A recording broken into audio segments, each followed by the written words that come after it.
أعوذ بالله من الشيطان الرجيم. بسم الله الرحمن الرحيم.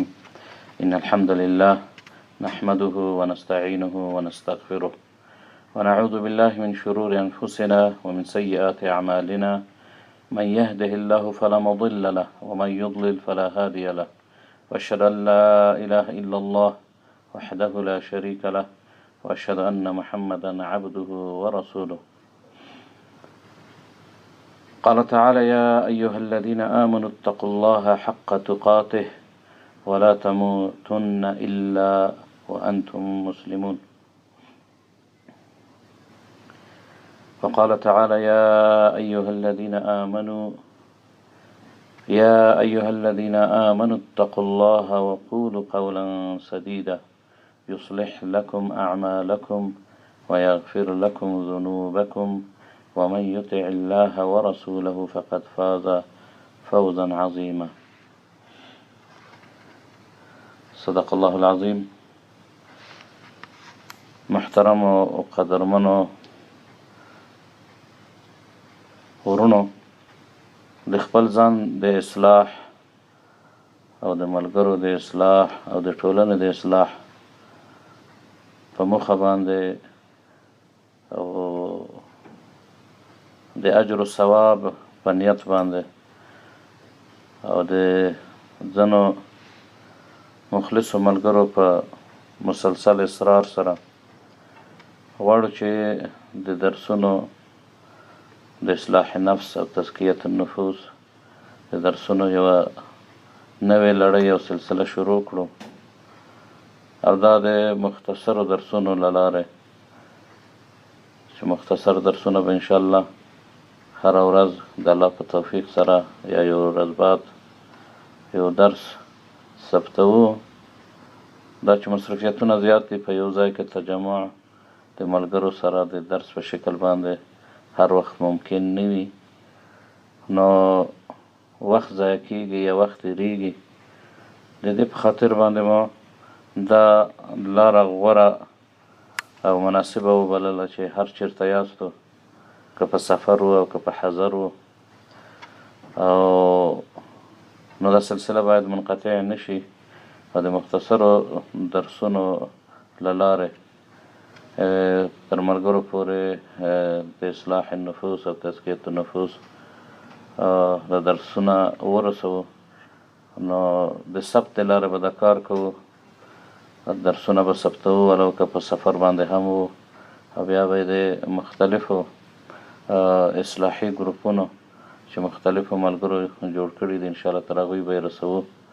نو د ملګرو نه، ټولو ملګرو نه څوک چې زموږ غږ اوري، که هغوی په نظامي قطعاتو کې، که په مدارسو کې، او که په مکتبونو پوهنتونونو کې، او که په کورونو کې، او که په جوماتونو کې، د هرې طبقې خپلو ګرانو محترمو هیوادوالو او د امت وګړو ته دا وایو چې دا درسونه د اصلاح په خاطر باندې دي. نو د اصلاح دپاره به شرط دا وي چې د اورېدو نه وروسته په ځان باندې د هغې د عملي کولو کوشش وکوو. نو هغه ملګري، هغه دوستان چې تر خپل لاس لاندې څوک لري، لکه پلار، اولاد او استاد، شاګردان تر خپل لاس لاندې لري، یو امیر، مامورین تر خپل لاس لاندې لري، نو که د اصلاح کوشش کول غواړو او اراده لرو، نو کم درسونه چې دلته په دې درسونو په دې لړۍ کې اوري، یا د نورو علما کرامو او مشایخو او نیکانو څخه درسونه اوري، نو د تطبیق کولو کوشش به یې کوي. په انفرادي ډول باندې به هر کس کوشش کوي چې د څه اورو هغه په ځان باندې په همغه ورځ باندې تطبیق کړو، تطبیق کولو کوشش وکړو. او څوک چې تر خپل لاس لاندې داسې څوک لري چې دی په هغې باندې د هغې مسؤل وي، لکه پلار د خپل اولاد مسؤل وي، یو امام د خپلو مقتدیانو مسؤل ده، یو استاد د خپل شاګردانو مسؤل ده، او یو امیر او مدیر د خپلو کارمندانو مسؤل وي، او همداسې یو نظامي امیر د خپلو ماتحت کسانو، که هغه د قطعې او د ټولي په شکل کې او که د یو لیوا په شکل کې د هغوی مسؤل ده. نو څه چې اورو یا ور اورو خپل افرادو ته باید د هغې د تطبیق کوشش هم وکړو، عملي هم کړو. قدرمنو ورونو، دا سلسله به شروع کوو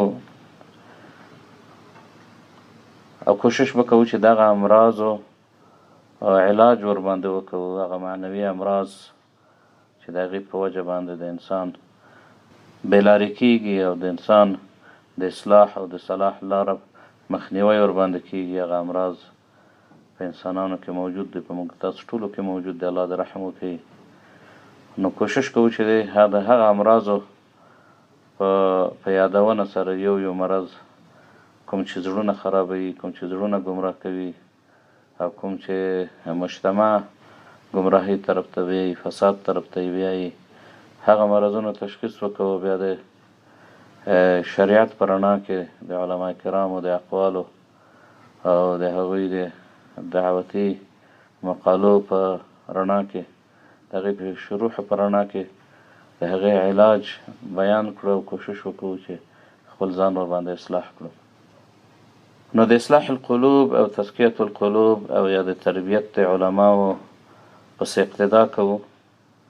اکثر علما کرامو چې د اصلاح القلوب او تزکیة النفوس کتابونه مرتب کړي، یا په عملي ډول باندې خپل افرادو ته، خپلو شاګردانو د تربیت سلسلې پر مخ بولي دي. هغوی شروع په انسان د اصلاح کې له ژبې څخه کوي.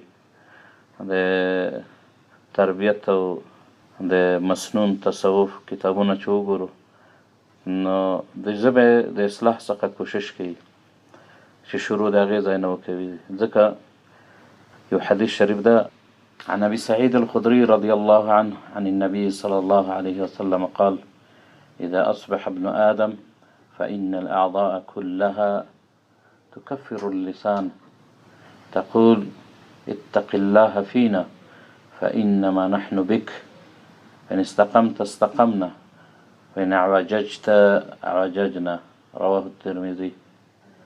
ابو سعید الخدری رضی الله تعالی عنہ فرمایي چې نبی علیه السلام فرمایلی: اذا اصبح ابن آدم، هر ورځ چې کله یو انسان د آدم اولاد صباح کوي، یعنی سترګې غړوي، فإن الأعضاء كلها تكفر اللسان، نو د انسان د ټول اعضاء، د هغې سترګې، لاس او پښې، غوږونه، د جوارح کوم باندې چې هغه حرکت کوي، کار ورباندې کوي، په پښو باندې ځي، په لاسونه خوځوي، په سترګو باندې کتل او په غوږونو باندې اورېدل کوي.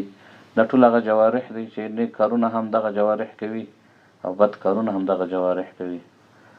نو دا ټول د ژبې ته وایي چې اتق الله فینا، ژبې د الله نه زموږ په اړه باندې، زموږ په باره کې د الله نه ویرېږه. فإنما نحن بک، موږ په تا پورې تړلي یو، موږ ستا تابع یو. فإن استقمت استقمنا، که ته چېرته په مستقیم او په سمه لاره باندې روانه سې ژبې، نو استقمنا، موږ به هم په سمه لار باندې روان یو. که ته درست حرکت وکوې، د شریعت مطابق حرکت وکوې، نو موږ ټول اعضا به په تا پسې یو، د شریعت په رڼا کې به په سمه لار باندې به د الله په رضامندۍ کې به حرکت کوو. ان اعوججنا، او که ته کږه شوې ژبې، ته پر بله لاړې، د الله نافرمانۍ کې اخته شوې، نو موږ په تا پسې هم د الله په نافرمانۍ کې اخته وو. او یقینا همداسې ده چې د ژبه ده چې انسان ابتدا د ګناه په انسان باندې چې کوي، هم دا ژبه ده. په دې ژبه باندې انسان کنځا کوي. د کنځا په مقابل کې یا د کنځا په نتیجه کې جنگ او جدل ترسره کیږي، چې په جنگ او جدل کې همدغه لاس او پښې ماتیږي، همدغه بدن بیا په تعذیب کې اخته کیږي، یا په وهلو، ټکولو، یا په بندي کولو، سزا ګاللو سره. نو ابتدا یې همدغه ژبې کړي. همداسې لوی لوی مصیبتونه، قتلونه د همدغه نه شروع کیږي، د ژبې نه شروع کیږي. ژبه ابتدا کوي یا په کنځا، یا په سپکه خبره، یا په دسیسه جوړولو، او انتهای بیا لاس او پښې همدغه په قتل باندې کوي. همدغه ژبه ده چې والعیاذ بالله د زنا ابتدا له همدغه نه کېږي. نامحرمو ښځو سره خبرې کول، نامحرمو ښځو سره مکالمه کول او هغوی سره اختلاط کول، د خبرو مجالسو بنډارونه کول او پر مزه خبره والعیاذ بالله تر وعدې او تر زنا پورې ورسېږي. نو ابتدا یې همدغه ژبې کړي. نو له دې وجې نه د ژبه روزانه د انسان ته وایي چې ای ژبې اتق الله فینا، زموږ په اړه باندې د الله نه ویاړېږه. عقبه ابن عامر رضی الله تعالی عنه فرمایي چې ما رسول الله صلی الله علیه وسلم ته وفرمایي چې من نجات، د نجات لاره څه ده په دنیا او آخرت کې؟ په دنیا کې له سپکې څخه، له بدې لارې څخه، له ګمراهۍ څخه، په آخرت کې له عذاب څخه. نجات په څه باندې بیامومه؟ نبی علیه السلام قال امسک علیک لسانک، ای عقبه خپله ژبه په قابو کې ونیسه، خپله ژبه قابو کړه، خپله ژبه په کنټرول کې راوله، نو دا به د نجات لارې، ته به په همدې باندې نجات بیامومې. نو محترم او قدرمن ورونو، ژبه یقینا چې هم د اصلاح وسیله ده او هم د فساد وسیله ده. همدا پښتو کې هم متل دی، خپله ژبه هم قلا ده هم بلا. که درسته د استعمال کړه نو ځان ته د نجات قلا جوړه کړه، او که د غلطه استعمال کړه په دنیا او آخرت کې د ځان ته بلا وګټله. نو انشاءالله شروع به له همدغه د ژبې له امراضو څخه کوو.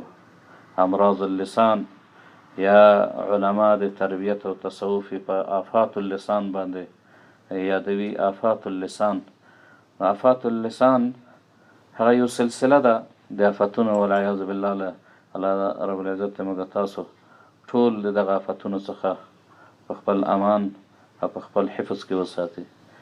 د ژبې دوه لوی آفتونه دي. یو باطل، په ژبه باندې باطل ویل. باطل نو کله د غیبت په شکل کې، کله د نمیمت په شکل کې، او کله د فحش په شکل کې. دویم لوی آفت د هغې سکوت عن الحق ده، چې په کوم ځای کې د حق ویلو ضرورت او حاجت هلته انسان ساکت پاتې شي. دا دواړه آفتونه دي. نو د هر آفت تر خپل عنوان لاندې نور ډېر عناوین لري. نو انشاءالله د الله په فضل و کرم سره به په ورځ کې یو یا دوه عناوین د دغه مضمون وایو، آفات اللسان. او په دې نیت باندې به یې وایو چې لومړی د خپل ځان تربیت ور باندې وکوو، او بیا د خپل کورنۍ، د خپلې ټولنې، د خپلو ملګرو او د خپلو ادارو او د خپلو مأمورینو، د خپلو شاګردانو او د خپلو مقتدیانو. نو د الله رب العزت نه توفیق غواړو، د ملګرو نه دا تقاضا لرو چې د درسونو اتباع او د درسونو پیروي په دې نیت باندې وکوئ چې که وي چې الله رب العزت په دغه مبارکو آیاتونو او احادیثو او علما کرامو او صالحینو د نصیحتونو په نتیجه کې زموږ ژبه زموږ په اختیار او زموږ په کنټرول کې راشي، او د شریعت واګې او د شریعت قیضې ورته واچوو. او که زموږ ژبه اصلاح شي انشاءالله باقي ژوند کې به ډېر زیات امراض او د ډېرو زیاتو مصیبتونو نه به مو ځانونه هم پرې ساتلي، او خپل اولادونه او خپل شاګردان او خپل امت مسلمه ته به مو نجات ورکړي. په دې امید باندې چې د آینده درسونو لپاره الله موږ ته توفیق هم د ویلو، هم د عمل کولو او هم د متابعت کولو راکړي. نو هغه ملګري چې زیات اهتمام کول غواړي نو د درس د روزانه په داسې شکل باندې اوري چې د هغې مهم نقاط د ځان سره په خپل یوه کتابچه کې د ځان سره په لیکلې بڼه باندې هغه خلاصه کوي، تر څو د نورو دپاره هم سبب د دعوت او سبب د هدایت وګرځي. په دې باندې اکتفا کوم.